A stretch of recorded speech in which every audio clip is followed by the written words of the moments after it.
As they continue north, the increasing snowfalls cause the army's pace to slow. Olaf One-Eye begins assembling the team that will eventually split off. They've continued to pick up Castelline troops from each outpost and fort, or casta, they have crossed paths with. The Castelline forces under Auditore number several thousand now. Olaf elects to leave the Castellines behind. He doesn't trust them. Instead, primarily chooses Sephardic reavers, his own people. He rounds out these troops with Bearsarks of every kind, the Lorenettes, of course, and a small selection of Spitalian mercenaries. He meets with each commander and higher-up personally, from Marchand to Cyril to a variety of small-scale merc captains.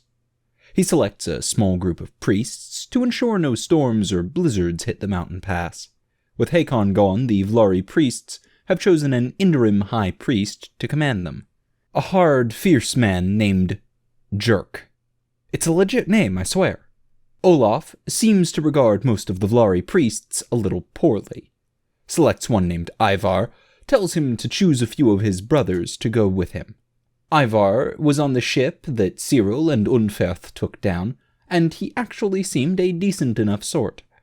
Olaf seems to find a lot of the Sephardic army's troops mildly distasteful, actually.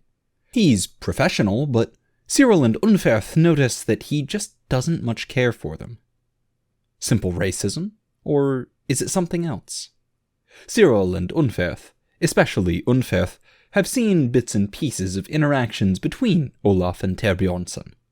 He is one of the few to call him Ragnar, presumably his name in his former life. They clearly knew each other well once. And when they are at least semi-private, it appears that Olaf not only speaks to Terbjornsson as a friend, but possibly even as a mentor. At the war councils, Olaf is typically advising caution. Not cowardice. He may be old, but Olaf One-Eye is a Sephardic reaver down to his bones.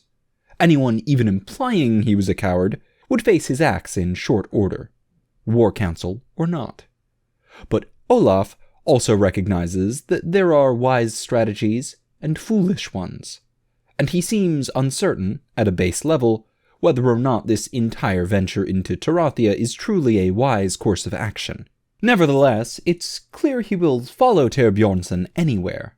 As they grow nearer to the Tarathian border, Olaf One-Eye leads his men off to the northeast, Cyril and Unferth in tow, along with 1,500 Lorenet troops, a few thousand Svards, several hundred Spitalian scouts, and a couple hundred Bersarks, Vartror and Ulfsknar. The border kingdom of Sadia is not expecting them. Haste is key, so they travel light. They sweep across the border like locusts, ravaging the Sadian farmlands as they go. A few scattered attempts to resist them are mounted, but they overwhelmingly outnumber the Sadian defenses. They crush a keep along the northern border of the mountains, near the pass the Serpentis pointed out. The keep is a little tougher than it first appears, and a lone Serpentis knight seems to be leading the defenses, which just gives credence to the existence of the secret pass. They overcome the defenders, of course, as they outnumber them some 50-1, put the inhabitants to the sword. Cyril notices that Olaf seems regretful at that order, killing every one of the keep's defenders, but it's necessary to ensure no word of their number or makeup is spread. Olaf gives the task to Unferth and some of the vicious, bloodthirsty Bersarks that follow him. They keep alive a handful of Sadians that claim to be able to lead them to the hidden pass over the mountains, and then they make the ascent. As they rise into the snowy mountains, the cold is biting. Unferth and his Bersarks barely notice it. Most of the Svards, likewise, see this as nothing more than a chilly couple of days. But Cyril and his fellow countrymen are freezing, and the Spitalians may be handling it even worse, if that's possible. The Chevaliers and Jeanettes lose a few horses. A handful of unlucky men lose fingers, ears, or toes. The Svards just laugh at the soft southerners. They're out of the pass in just a few painful days. They enter Tarathia into a lowland forest, just south of Castle Saraf. Scouting the castle reveals it may well be as impregnable as the Serpentes claimed. The keep is multi-tiered, built up against a steep mountain cliff. The lowest level is a simple stone wall with stone towers enclosing the main grounds. A secondary fortification rises up near the edge of the cliff, and the final part of the keep sits high above the rest of Castle Saraf, accessible only by a narrow path, a stone bastion built directly into the cliff face. A simple drawing for reference. The commanders confer on their battle plan. Olaf defers some authority to Cyril, as he has ostensibly been dispatched due to his superior tactical acumen. Cyril is excited now to have a good challenge in front of him. He draws up the plans, working with the various forces to get a feel for what their abilities and limits truly are. The Bearsarks claim to be able to do anything he requires, so he requires from them a great deal. The day before the attack, a group of Vartror are to scale the cliffs above Castle Saraf. He expects them to sleep on the cliff face, and prepare to cause an avalanche of as much earth and stone as they can. Then, provide sniper fire upon the walls and towers. Unferth and the other Bearsarks are to approach the city in the hours of dark morning before dawn. Ivar, the Vlari priest, and his 2 subservient acolytes offer their assistance in this regard. He assures them that he will be able to provide a cloudy, moonless night. Then, Unferth will scale the walls, seize one or more of the gates, and get them open. Whether the gates are open or not, the Svards will storm the walls with ropes and ladders. Cosette Perot's crossbowmen are to advance with them, covering them from below as best they can. And once the gates open, Sieur Lachance and his chevaliers will charge the castle. Ulfsknar are attached to each group for communication, and the rest will spread out through the woods surrounding Castle Saraf, along with any Spitalian Jeannettes that are not with the cavalry charge. Their job is simple. Pick off any riders, serpentes, or messenger birds that flee the keep. Olaf approves of this plan, making just one minor adjustment. In true Svardic fashion, the commanders will take the field with their men. Olaf with the Svards, Perot with the crossbowmen, Marchand and Cyril with the Lorinet chevaliers. The next morning they begin putting their plan into action. The troops quietly set to work stripping a few trees and cutting them into crude ladders. Ivar and his priests take a couple of the Sadian guides and sacrifice them in a ritual to Vlar, calling for great, dark clouds. He indicates the clouds should descend upon Saraf within a couple days' time. Ivar is true to his word. In just 2 days, thick grey clouds begin gathering over Castle Saraf. As soon as night falls, the Vartror set out to scale the cliff face, along with a pair of Ulfsknar that are confident they can keep up. A few hours later, the Ulfsknar howl confirmation that the Vartror are in position. And, in the hour before sunrise, Unferth and his Bearsarks set out. In addition to battle and philosophy, Unferth and his ilk are exceptional hunters. They stalk across the open ground, confident that the dark moonless light will keep them hidden. Unferth and his men take the walls like huge dark ghosts, slaughtering the Serpentes sentries as quickly as possible. Still, one of the knights spots them, survives a brutal slash, and shouts an alarm before Unferth hurls him from the battlements. The keep begins to rouse, so the Bearsarks must act quickly. They begin fighting their way towards the nearest gate. Olaf and his men advance from the south, rushing the walls with their ladders and ropes. The Serpentes are hard pressed. Unferth already sees the truth in what he heard from the interrogation. The sentries are a mix of competent warriors, old men long past their prime, and green striplings. Unferth's Bearsarks begin storming the gatehouse, and he himself moves to intercept a group of Serpentes knights rushing to help. One of Unferth's most effective combat forms is a guard stance, poleaxe and shield ready, reactive, waiting for enemies to enter his monstrous reach. 2 of the younger Serpentes drop with grievous wounds, and Unferth smiles. The others fan out around him warily. Cyril, Marchand, and Lachance have begun riding towards the castle now, along with close to 1,000 chevaliers, counting on the gates being open when they arrive. Cyril commands an Ulfsknar to call for the avalanche. Just as the fight with Unferth begins in earnest, a thunderous sound pierces the air, as a cascade of stones begins rolling down the steep mountainside into the castle. The casualties it causes are relatively few, in truth, but it is terrifically loud and attention-grabbing. The defenders are momentarily stunned. Unferth uses this to his advantage, slaughtering a few of his foes, and Olaf does the same, pressing hard on the walls. Still, the defenders struggle to organize. Across the keep, Unferth sees a man that might be Brother Enoch, pulling his men together, getting them organized before they rush to the gate. As they charge, Cyril gives another order, and now the Vatror begin dropping lit bundles of wicker and straw soaked in oil. They bounce down the cliff, exploding into small fireballs against the stone walls, the dirt ground, and the wooden buildings in the yard. Again, little damage perhaps, but a great deal of chaos. The shock and awe tactics work, the gates swing open, the inner keep is burning, not out of control, but enough to be a distraction. The Lorinet Chevaliers sweep into the yard, joining the battle.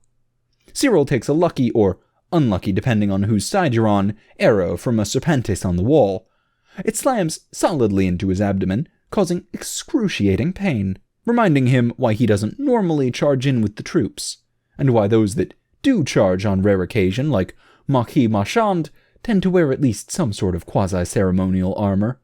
Despite Cyril's discomfort, the Sephardic army crushes the defenders. At first, it seems they've taken the entire castle, but Unferth knows better. Enoch and the men he had been assembling did not engage. Unferth spotted them retreating up the path to the upper keep, carved into the mountain face itself. The Vatror shoot at them as they retreat, but most of them take cover. In fact, as they sweep through the lower keeps and get a rough count of the dead, they grow confident that Enoch has taken cover in the upper keep with most of the defenders. Cyril gets treated by a Lorinet chirurgeon, while Olaf and his men secure the lower 2/3 of Castle Saraf. Messenger birds fly from the cliffs, only to be shot down by the Vatror. They take their time, knowing Enoch and his old men and little boys are penned up, likely with little way on food stores given the granary the Svards ransack from the lower keeps. Finally, they make their way up the path, cautious of the defenders' arrows. The upper keep is built into the cliff face with a huge stone gate and copious narrow murder holes and arrow slits. The crossbowmen deploy Pavis shields for cover, and Olaf begins calling out to the defenders.